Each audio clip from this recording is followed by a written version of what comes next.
તો મિત્રો આ જુઓ, આ ગમોરિયાનો વેલો છે. આ વેલો આ પાકો થઈ ગયેલો છે.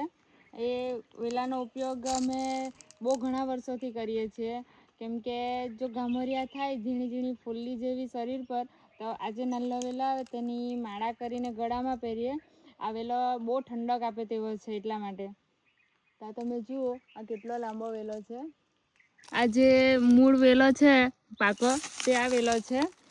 આ જુઓ ને એમાંથી આ જે નાનો વેલો નીકળ્યો છે તે વેલો અમે નીચે જમીનમાં જશે અને એના બી મૂળ જમીનમાં લાગી જશે, એટલે એ બી આવી રીતે પાકો થઈ જશે અને એમાંથી બીજા નાના ઘણા બધા વેલા નીકળશે. મિત્રો, અમારા બાજુ આ જે વેલાને ગમોરિયાનો વેલો કહે તે જ વેલાને ગુજરાતીમાં ગળો એમ કહે ને હિન્દીમાં ગીલો એમ કહે.